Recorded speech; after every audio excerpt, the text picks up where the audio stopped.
Order. Question is Secretary of State for Wales. I call Secretary Simon Hart to answer a substantive question from Paul Howell. Secretary of State.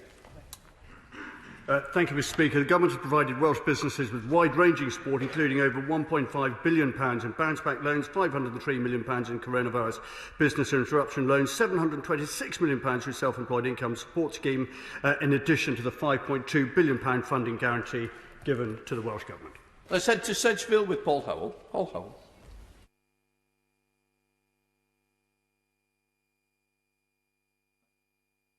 Thank you, Mr. Speaker.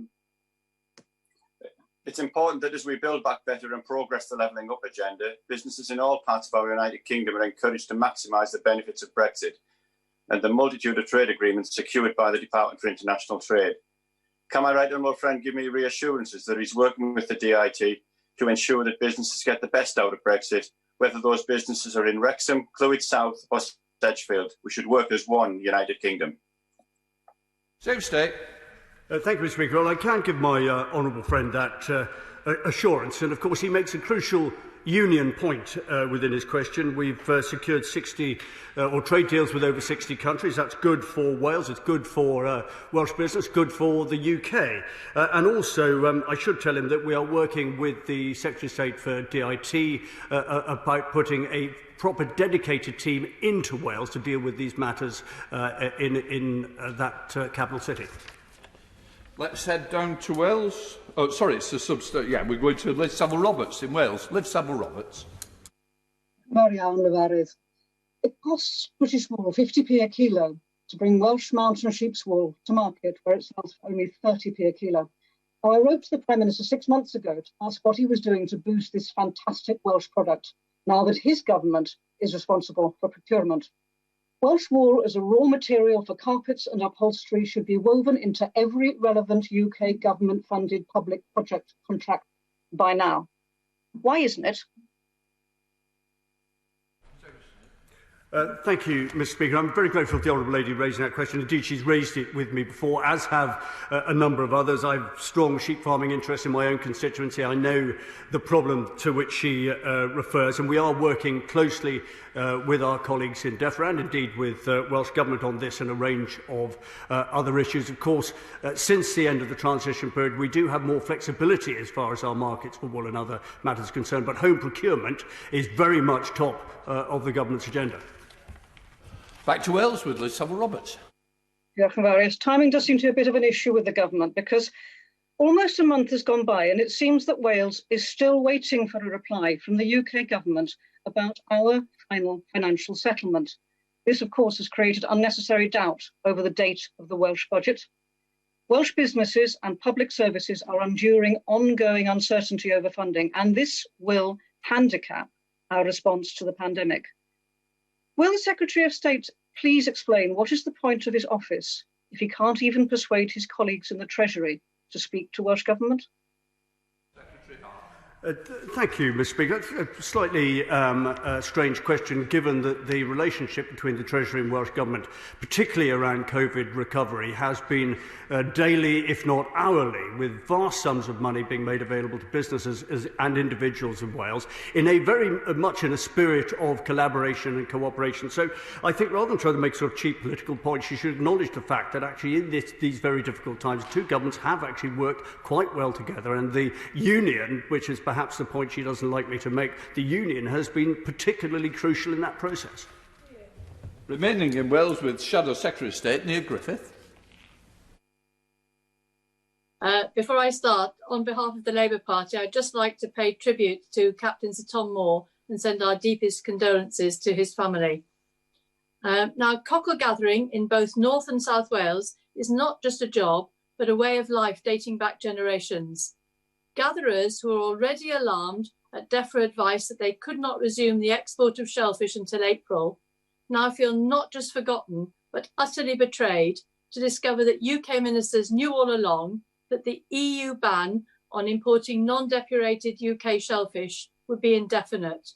So, Mr Speaker, what urgent action will the Secretary of State and his government take to facilitate the resumption of shellfish exports and save this traditional industry from disappearing forever? Secretary of State. Thank you, Mr. Speaker. And I join the Honourable Lady in her tribute. I know the Right Honourable Friend of the Prime Minister will be making a more formal statement in a few minutes' time, but I do recognise, as does the whole House, the comments that she makes. As far as the industry and sector to which she refers is concerned, the Government is in, and indeed myself, is in close contact with my colleague Secretary of State in DEFRA, the Cabinet Office, and indeed through the Government, the EU, to make the distinction between teething issues which might be arising out of the particular subject she refers to, and perhaps more permanent structural matters which may need a longer-term solution. But I can assure her and the industry that we are very seized of the challenges that they currently face. Remaining in Wales with Anna McMorran. Anna McMorran. Mr. Speaker, small businesses in Cardiff North and across the country are struggling to cope with impossible red tape, no time to prepare due to this government's 11th hour Brexit deal. Despite more than 10 days preparing the correct documents and full compliance, a local family export meat business has had their produce turned away in Italy, leading to thousands of pounds of stock being destroyed. The owners have subsequently been up all night, every night, trying to salvage and recoup. They don't want to hear excuses such as teething problems when it's their and their employees' livelihoods on the line. So can the Secretary of State clarify what urgent actions he and his colleagues are taking to resolve these issues? And will he meet with me, along with this business, to see how he can help? Secretary Hart. Thank you, Mr. Speaker. And I received the Honourable Lady's letter only last night about this particular constituent. I'm very happy to meet with her and them to see if we can resolve their particular problems, and that letter is already receiving the urgent attention that it deserves. I would take a challenge with her on the readiness point that she makes more generally, given the numerous levels of engagement which myself and other government colleagues conducted in the run-up to the end of the transition period, and actually the reaction since then from businesses and stakeholders across Wales, which are generally supportive of the fact that a deal has been reached, the opportunities it presents, and the fact that they actually want to get on with now a positive relationship with the EU and the other countries with which we deal. Question 6, please. With your permission, Mr. Speaker, I'd like to answer questions 6 and 7 together. I have regular discussion with the Minister for Vaccine Deployment, Defence Ministers and the First Minister of Wales on the delivery of COVID-19 vaccines. Rapid vaccine rollout is key to us getting back to normality. Thank you, Mr. Speaker. The work being done in Wrexham to manufacture the vaccine is quite literally saving lives in my constituency in East Surrey. Would the Secretary of State join with me in extending our thanks to all of those workers and the supply chain for the vital work that they're doing to protect the nation? Thank you, Mr. Speaker. I'm delighted to join my honourable friend in that tribute. Prime Minister and I visited Walkart in Wrexham a few weeks ago to see the fantastic work that they're doing. And hers, like so many stories, is a story of a successful union. As we all know with vaccine rollout, this is not a competition between governments, it's a competition between government and COVID. And the union is central to that. Mr. Speaker, the logistical expertise of Her Majesty's Armed Forces is second to none. What role are defence personnel playing in the vaccine rollout in Wales? Thank you, Mr. Speaker. Well, the short answer is a pivotal role in that process, and it's been a joy to behold the unbelievable enthusiasm, dedication, professionalism in Wales from servicemen and women, and also across the rest of the UK. And we are regularly receiving requests from Welsh Government for additional support, and we turn that support round and grant it just as soon as we can. Let's head to Wales again with Dr. James Davies. Dr. James Davies. Thank you, Mr. Speaker. The mid-February target to vaccinate JCVI priority groups 1 to 4 involves offering a dose to all those who are considered clinically extremely vulnerable.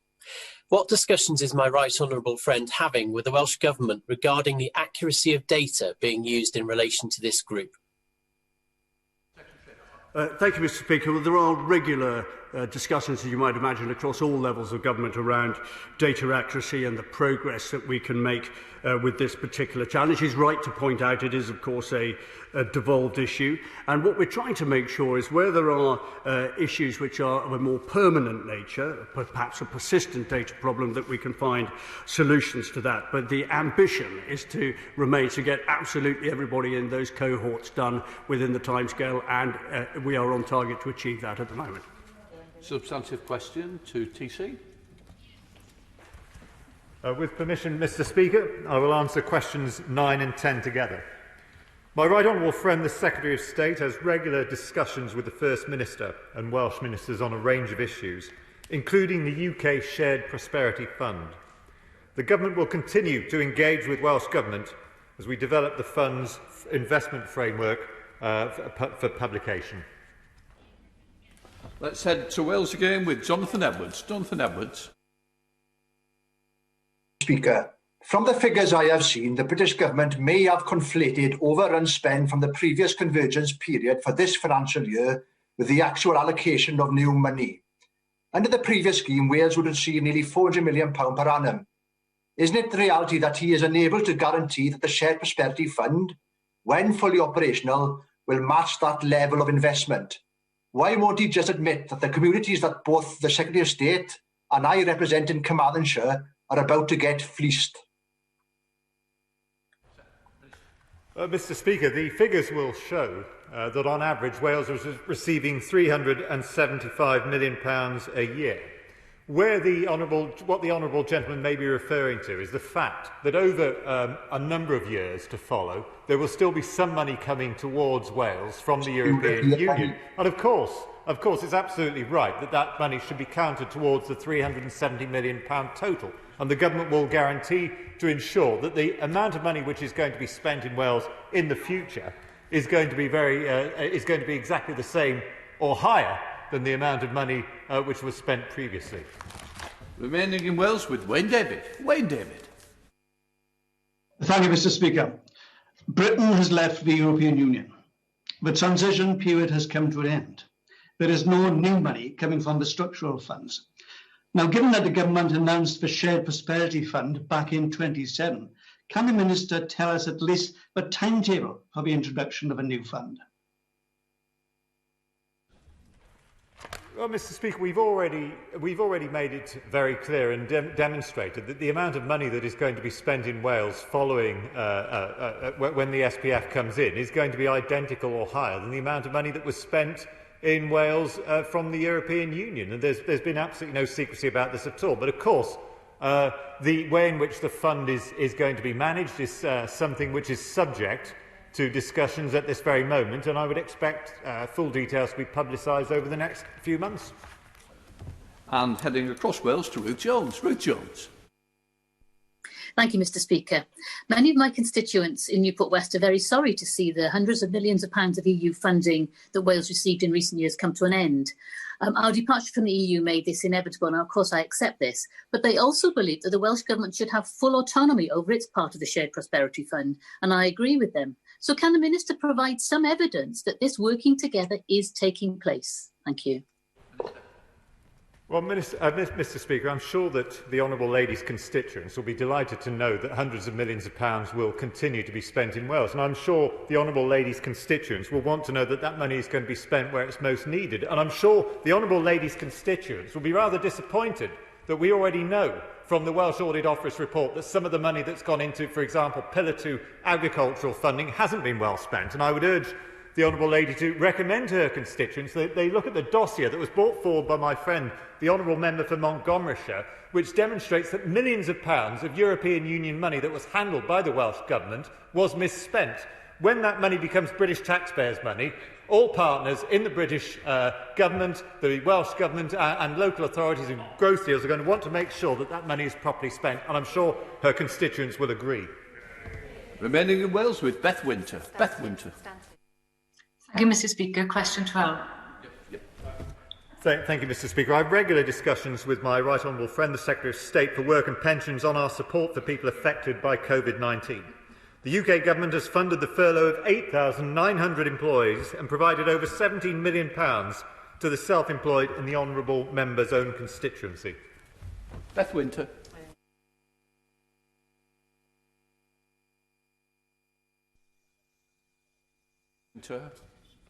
If not, I'll come back. Beth Winter. Mr. Speaker, the pandemic has exposed the inadequacies of our welfare system to act as a safety net for people, from the insufficient level of statutory sick pay to the damaging impact of the two-child benefit limit on families. Universal basic income is gaining increasing traction as a solution to many of these issues, and there's increasing support in Wales and others for a UBI pilot funded by UK Government. Will the Secretary of State express his support for such a pilot and call on UK Government to fund this? Well, Mr Speaker, the UK Government have already provided £5 billion of extra funding to the Welsh Government to ensure that they have adequate funds to support businesses and individuals who have been affected by the COVID pandemic. And of course, the Welsh Government also have tax-raising powers. The reality is, Mr Speaker, that this Government has spent hundreds and hundreds of billions of pounds supporting businesses and individuals throughout this country. Such is our commitment to ensuring that nobody is left out as a result of the impact of this terrible pandemic. Let's answer the Shadow Secretary of State with the first of two questions. Neil Griffith. Thank you, Mr Speaker. The last year has been immensely challenging for many Welsh families who've seen their lives completely upended by the virus. Now, despite welcome progress on vaccinations, the pandemic's not going away overnight, and many still feel grave uncertainty about the future of their jobs and their family finances. So can I ask the Minister, why does his government think that now is the time to cut universal credit by £1,000 a year, hitting over 200,000 Welsh families who are doing their best to get by? Mr Speaker, I have not yet been promoted to the Treasury, and I can't possibly predict what might happen in the budget that may or may not come in a few months' time. Perhaps the Honourable Lady knows something that the rest of us don't. But I can say to the Honourable Lady that this Government have been steadfast in their commitment to supporting all those who have been left out. And may I just point out that we will come through this crisis quickly as a result of the Government's wise decision not to take part in the European Union vaccination scheme, which is why we have now vaccinated 14% of the population of the United Kingdom. We go back to Neil Griffith. Neil Griffith. Thank you, Mr Speaker. Now, anyone who took the initiative and started their own business within a year of the pandemic hitting was completely shut out of the self-employed support scheme when it was announced last March. Many turned to universal credit as their only option. Now, nearly a year on, and with last year's tax returns submitted to HMRC, will the Government think again, close the gaps in support and give the newly self-employed the help that they deserve? Mr Speaker, the Honourable Lady knows very well that I'm not responsible for the policies of the Treasury, but I can simply point to the fact that we have provided over £9.3 billion of additional support through the welfare system for people affected by COVID, including the £20 a week increase to the universal credit standard allowance. The Government's commitment to supporting all those who have been affected by this pandemic is very, very clear to all. Mr Speaker. Mr Speaker, we have provided £16.8 billion to the devolved administrations to fight coronavirus, including £5.2 billion to the Welsh Government and £8.6 billion to the Scottish Government. We've also secured vaccines for all four nations, demonstrating the importance of the Union and how we are stronger together. So, Speaker, the fiscal settlement of this United Kingdom means the Treasury continues to impose unfair and unreasonable, inexplicable limits on the devolved nations' borrowing powers. This has meant that every step throughout the COVID crisis, the devolved nations have had to wait for the Treasury to announce financial support before they could do the same. The next challenge is climate action, and with evidence from the Dasgupta review and the Committee on Climate Change showing how far we've got to go, will the Government now ensure the devolved nations are fully equipped to meet this challenge by devolving borrowing powers? Well, Mr Speaker, I would have thought that the Scottish people, with their reputation for understanding the importance of money, would be quite pleased that the UK Government has provided £8.2 billion of extra funding for the Scottish Parliament, rather than expecting them to borrow money and pay it back at some point. And I would suggest that the honourable gentleman might like to familiarise himself with a report from the LSE this morning, which suggested that independence for Scotland would end up costing every Scottish taxpayer thousands of pounds a year, in addition to the £8 billion that they would have lost as a result of the UK Government providing that extra money to the Scottish Parliament. Question number 16, Mr Speaker. Thank you, Mr Speaker. The UK Government has taken significant steps to support and promote the Welsh lamb exports around the world. These include securing a tariff-free to quota-free deal with the EU and securing the protection of the Welsh lamb geographical indicator as part of the Japan deal. The rules on international trade require SBS rules to be based on risk and science. So will the government put immediate pressure on the European Union to lift the unreasonable compliance requirements that they're imposing on British food exports because they are disproportionate given that our food standards and rules are amongst the very toughest in the whole world? Secretary Hart. And my right honourable friend is absolutely right, particularly in her last point, and I can offer that guarantee. We are in regular contact with our colleagues in the EU about this specific point, and there are meetings later this week involving the Chancellor of Duchy of Lancaster on this and related issues. Mr Speaker, as the Honourable Lady mentioned, lamb exporters in West Wales have raised similar concerns about the delays that they're facing at EU ports, reporting that some shipments have been held by customs officials for 2 to 3 days due to these supposed issues with animal health export certificates. Can the Secretary of State enlighten us whether he expects an urgent resolution to this problem? Thank you, Mr Speaker. I don't know whether how urgent would be defined in the EU at the moment, but certainly there is an urgency to resolve some of these problems. As I mentioned and in answer to an early question, there are some teething issues around this which can be resolved quite quickly. If there are longer-term structural issues, they need to be looked at in more detail. But it is also worth pointing out, because I share sheep farming interests in my constituency as the honourable member does, that there are some big opportunities across the rest of the world which we should be exploring rather than necessarily just concentrating on some of the difficulties with the EU. Craig Williams. Thank you, Mr Speaker. Welsh lamb is a premium product that's wanted across the world. Welsh bull livestock market, which is usually the heart of my farming community, is quieter because of COVID, but I will say the lamb prices, sheep meat prices are robust still. Can I ask the Secretary of State, building on the points previously of the two honourable members, about the SBS issues, whether he can convene with industry, with myself and with farmers and the slaughterhouses in Montgomeryshire to meet to discuss the health certificates and those wider SBS issues which are clearly out of order on the EU border? Secretary Hart. I'm always happy to meet with my honourable friend and his constituents. I used to live in his constituency, so I know some of them quite well, and he's right to raise this particular issue. And indeed, one of the companies in question is meeting with the Cabinet Office, I believe, later this week. That's progress. I'm delighted Welsh Bull Mart's done some good business. I see that lamb prices increased around 17% in 2021, and consumer spending was £652 million. But the rest of the world opportunities that I mentioned, particularly the Gulf, the Middle East and the US, once we get the small ruminant rule resolved, are going to help the lamb industry across Wales and the UK. Substantive question to Secretary Hart.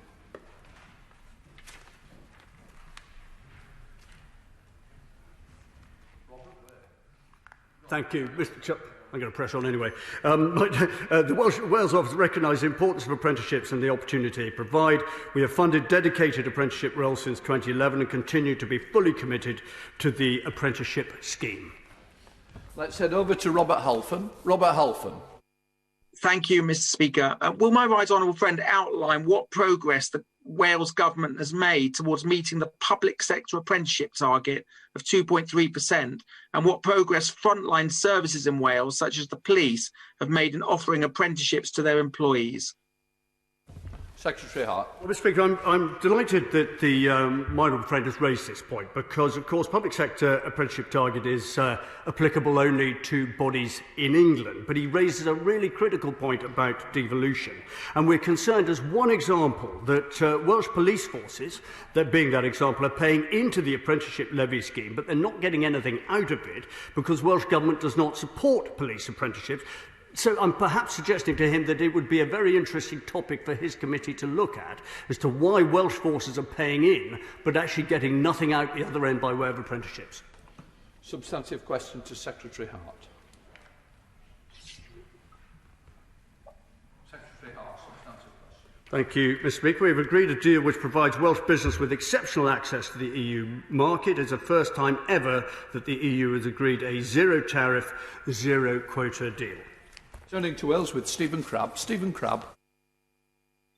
Thank you, Mr. Speaker. Getting the Brexit deal across the line before the end of the year was important, and huge credit to the government for securing this. But we do have a serious situation emerging at Welsh ports with freight levels way down on where they should be. So could I ask my right honourable friend to work urgently with ministerial colleagues, with HMRC and with the trade bodies to find simpler solutions to the problem of checks and paperwork, which risks making the UK land bridge more costly and less attractive for trade between Ireland and the continent? Secretary Hart. I am very grateful for my right honourable friend's question. As he knows, I'm in touch with Pembroke, Fishguard, Holyhead about this particular issue, trying to make a distinction between what we can assign to sort of COVID changes in business and perhaps the more permanent other factors that he refers to. There are some complications around port infrastructure, which are the responsibility of Welsh Government. We've got meetings tomorrow to try and push Welsh Government to get that process underway more quickly. We've got discussions with road hauliers around the land bridge, but I absolutely assure him we want this business to return to as near as possible, as soon as possible. Very happy to work with him and others in achieving that goal. Okay. Prime Minister.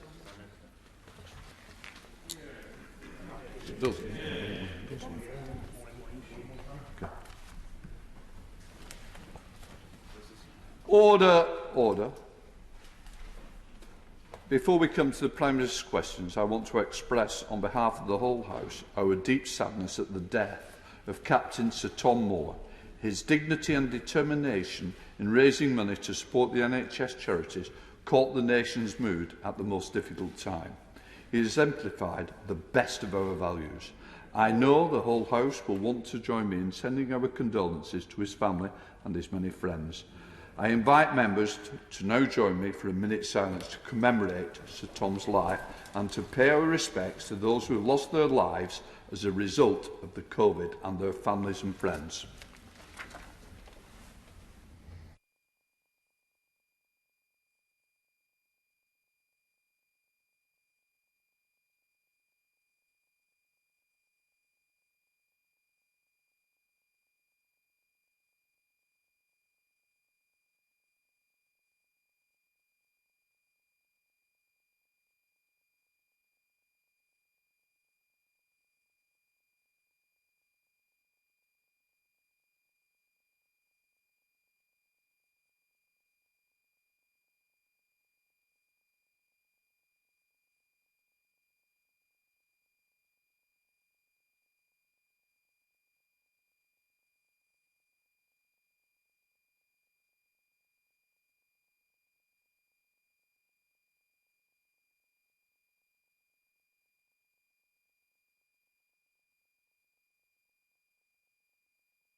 Order.